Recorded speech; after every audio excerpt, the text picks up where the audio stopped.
आयत।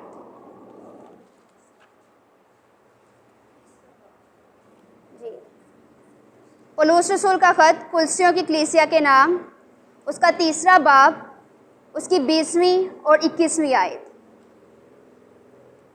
मेरे अजीज़ों, कलाम तो आज मैं कुछ और शेयर करना चाह रही थी, लेकिन जब मैं रात को बैठी, जैसे कल आंटी ने बताया कि कल मैसेज है, तो मैं अपनी मदर से डिस्कस कर रही थी, तो मेरी मामा ने कहा कि कलाम कुछ और आप शेयर करो। सो खुदा ने मुझे ये कलाम अता किया। मैं नहीं जानती कि आज इस कलाम की किसको ज़रूरत है, या हो सकता है मुझे सबसे ज़्यादा ज़रूरत हो। सो मैं आइए विर्द आपके सामने पढ़ती हूँ। ए फर्जंदो, हर बात में अपने माँ बाप के फर्मा बरदार रहो, क्योंकि ये खुदावन में पसंदीदा है। ए औलाद वालो, अपने फर्जंदों को दिक ना करो, ताकि वो बेदिल ना हो जाएं। खुदा के पाक कलाम के पढ़े और सुने जाने पर खुदा की खास बरकत हो। मेरे अजीज़ों, आज जो हमने विर्द पढ़ा है कुलसियों की कलीसिया के नाम, जो पौलुस रसूल ने ख़त लिखा था, उसमें से पौलुस ने ये ख़त कुलसे की कलीसिया को लिखा था। और जब ख़त लिखते हैं तो उसमें कुलसियों आ जाता है। उस कलीसिया वो जो जिस जगह पे रहती थी वो कुलसे थी, और वो उफसस में जगह मौजूद है, जो कि मशरकी साइड पे एक शहर है। तो पौलुस ने उनको जब ये ख़त लिखा था, तो पौलुस उनको जब ये ख़त लिखता है तो उसमें ये मुखातिब करके औलाद को और वालिदैन को, वो दोनों को गाइड कर रहा है।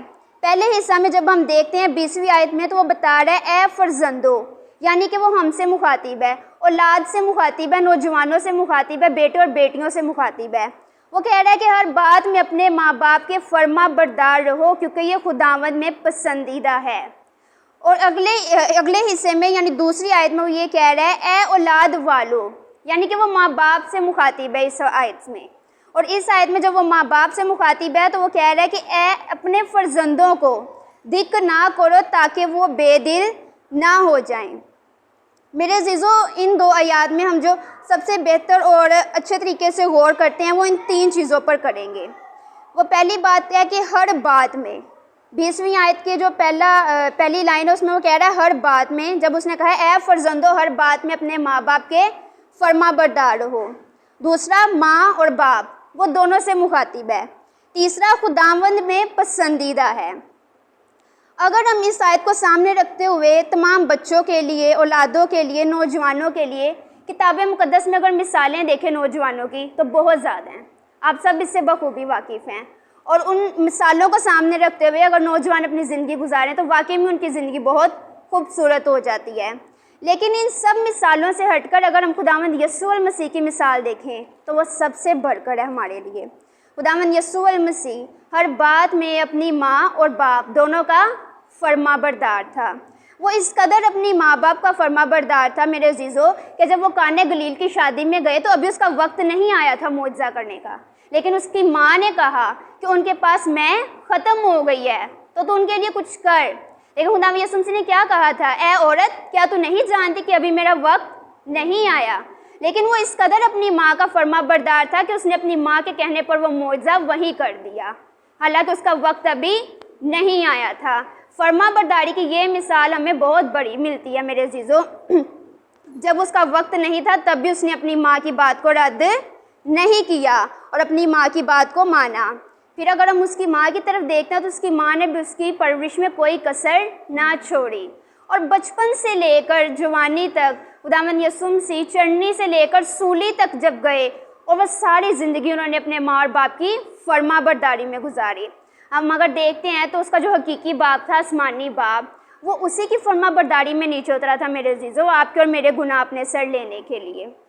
और अगर हम देखते हैं कि ज़मीन पर रहते हुए अगर उसने अपनी माँ यानी मरियम का हर कहना माना, तो उसके शोहर यानी हज़रत यूसुफ का भी कहना हर तरीके से माना, यानी कि खुदावंद यीशु मसीह हज़रत यूसुफ के साथ बड़ाई का काम भी सीखते रहे। तो अगर हम इसी तरह आगे देखते हैं तो खुदावंद यीशु मसीह ने सलीब पर जो 7 कलमे सादिर फरमाए थे, मैं ज़रा उनकी तरफ रोशनी डालूंगी। उनमें से 3 कलमे वाहिद ऐसे कलमे हैं जिनमें लफ्ज़ ए इस्तेमाल हुआ है, और खुदावंद यीशु मसीह ने वो अपनी सिर्फ माँ और बाप के लिए वो लफ्ज़ बोला है, ए बाप, इनको माफ़ कर क्योंकि ये नहीं जानते कि क्या करते हैं। फिर दूसरी दफ़ा जब ए का लफ्ज़ आया तो वो औरत के लिए यानी मुक़द्दसा मरियम के लिए आया, जब वो सूली के नीचे बैठी हुई थी। ए औरत। और तीसरी दफ़ा भी जब ये लफ्ज़ आया है, ए बाप मैं अपनी रूह तेरे हाथों में सौंपता हूँ। तो मेरे अजीज़ों, ये 3 दफ़ा ए का लफ्ज़ आया है। खुदावंद यीशु मसीह ने 2 दफ़ा अपने बाप के लिए ए का लफ्ज़ इस्तेमाल किया और तीसरी दफ़ा अपनी माँ के लिए। और जो ए का लफ्ज़ है, अलिफ और ए, इसका जो मतलब है अब्रानी ज़ुबान में, वो मोहतरम को कहते हैं। जो नहायत मोतबर, इज़्ज़त, एहतराम के काबिल होता है, उन्हें कहते हैं। जिस तरह हमारे यहाँ उर्दू लैंग्वेज में मोहतरमा औरत को इज़्ज़त से या साहिबा या जनाब आलिया कहा जाता है, उसी तरह ए औरत लफ्ज़ इन मायनों में था। और ए बाप लफ्ज़ जो था, साहिब, बहुत बड़े ओहदे पर या बहुत ज़्यादा रिस्पेक्ट पर जो होता है, अब्रानी ज़ुबान में उनके साथ ए लगता है। इसी तरह खुदावंद यीशु मसीह जब सलीब पर थे तो उन्होंने कहा था, ए बाप इनको माफ़ कर, क्योंकि ये नहीं जानते कि क्या करते हैं। ए औरत देख तेरा बेटा, देख तेरी माँ।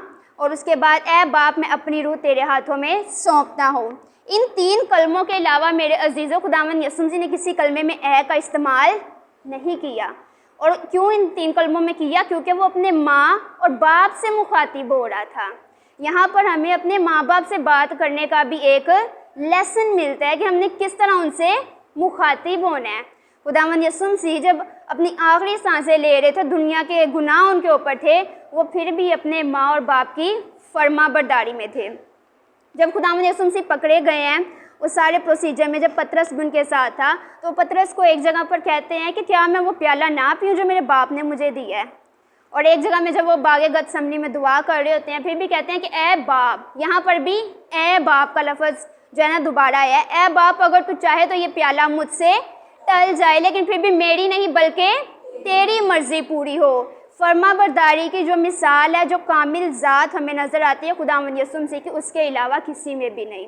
सो आज हम नौजवानों को, हम बेटों को, हम बेटियों को, जितने भी आपके घरों में बच्चे हैं, उनके लिए सबसे बड़ी मिसाल खुदावंद यीशु मसीह को सामने रखने की है कि वो किस कदर अपने माँ बाप के फरमाबरदार थे। इसी तरह अगर हम आगे बढ़ते हुए 21वीं आयत पर अगर गौर करते हैं, तो वहाँ पर पौलुस रसूल अब वालिदैन से मुखातिब है। ए औलाद वालों, अपने फर्जंदों को दिक ना करो ताकि वो बेदिल ना हो जाएं। मेरे अजीज़ों, यहाँ पर पौलुस रसूल कह रहे हैं कि अपने बच्चों को दिक ना करो। दिक यानी भड़काना किसी चीज़ से, एम्बिटर करना, तलखी दिलाना, या बच्चे समटाइम जब चिड़चिड़े हो जाते हैं। आप लोग यहाँ जितनी बैठी हैं, आप मदर्स हैं, मेरे बात करने में फ़र्क हो सकता है, लेकिन आप एक ज़ाती तजर्बे में से गुजर रही हैं, आपका एक्सपीरियंस ज़्यादा है, क्योंकि आप एक माँ बाप के ओहदे पर फाइज हैं, आप अपने बच्चों की परवरिश कर रही हैं।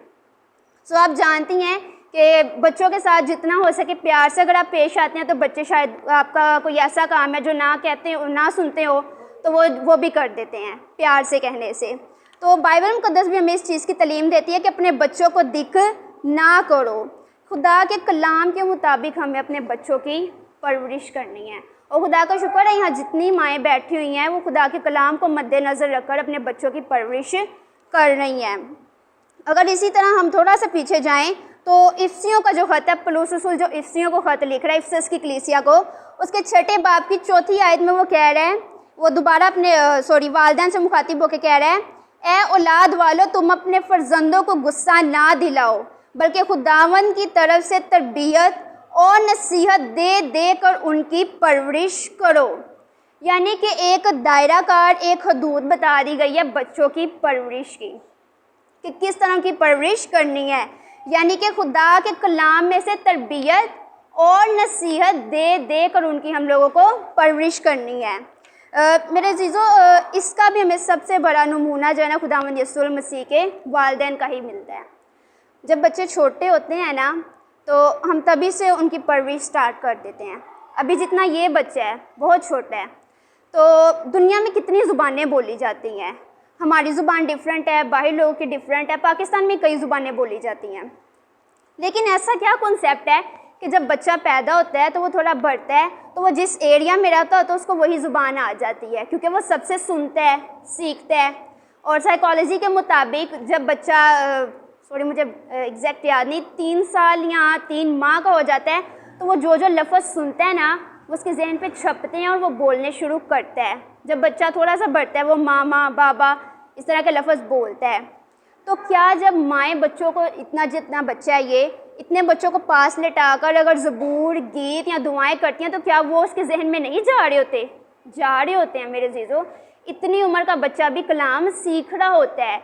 जब माएँ कलाम की बातें करती हैं, माएँ दुआ करती हैं, माएँ गीत गाती हैं, ज़बूर गाती हैं, तो वो भी उस बच्चे के सेंसेस में, उस बच्चे के दिमाग में जा रहे होते हैं और वो बच्चा सीख रहा होता है। और जब वो ग्रोन अप करता है साइकोलॉजी के मुताबिक, तो जब वो दोबारा सुनता है उसको कहीं ना कहीं याद आता है कि मैंने ये लफ्ज़, ये अल्फाज सुने हुए हैं।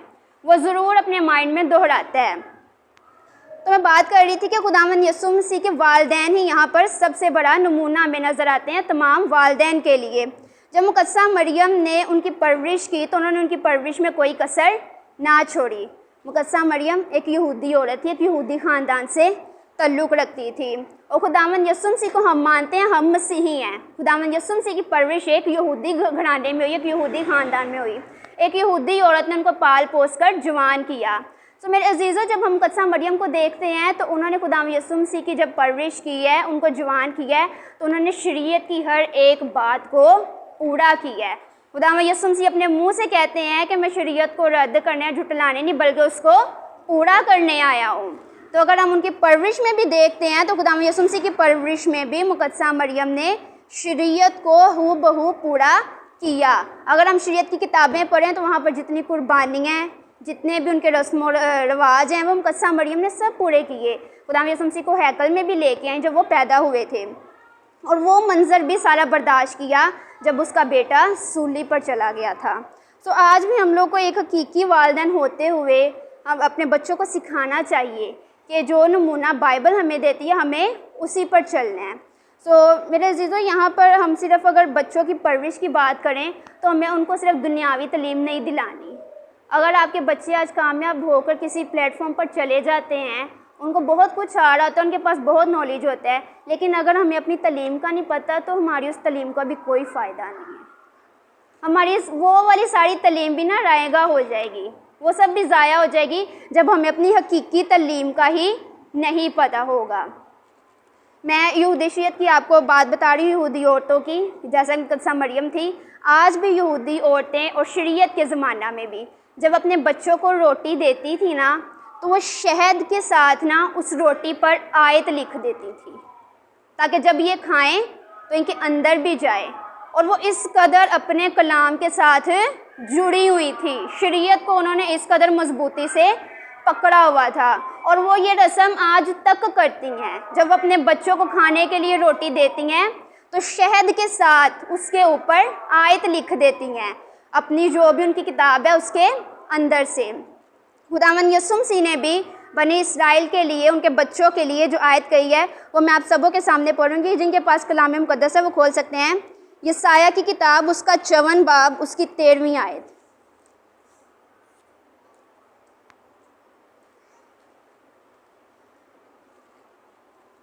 यशायाह की किताब, उसका 54 बाब, उसकी 13वीं आयत।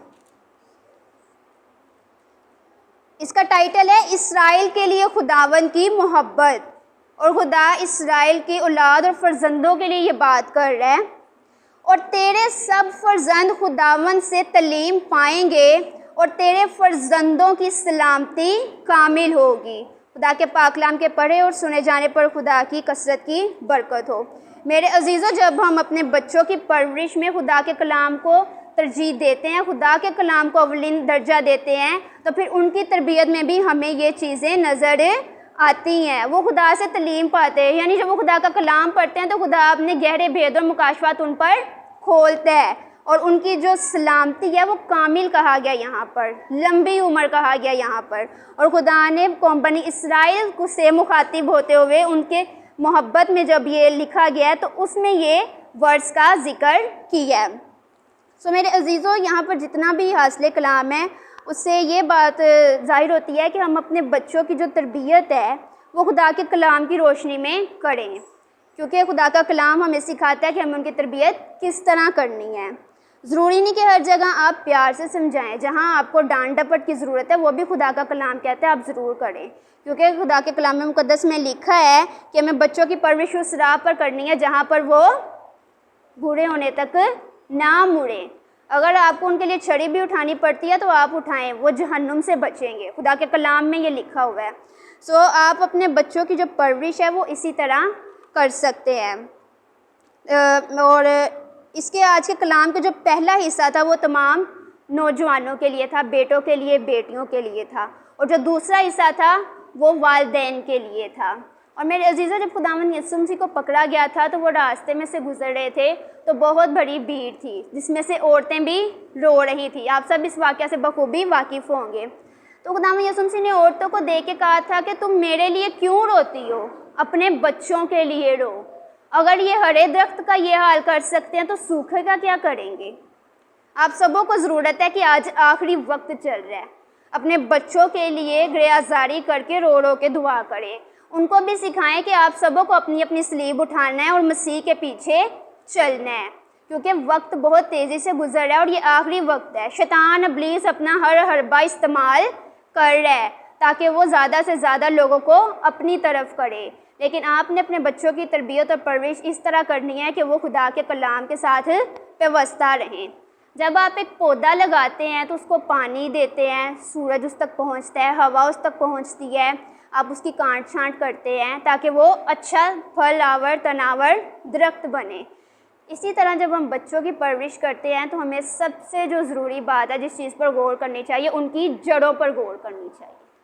जब एक पौधे की जो जड़ है ना वो मजबूत होगी ना, तो जब वो बढ़ रहा होगा ना तो आपको उसकी फ़िक्र करने की ज़रूरत नहीं होगी, और उसकी जो जड़ें हैं वो हमें मसीह में कायम करनी चाहिए। सो खुदा आज के इस कलाम के एवज़ आप सबों को कसरत की बरकत अता करें।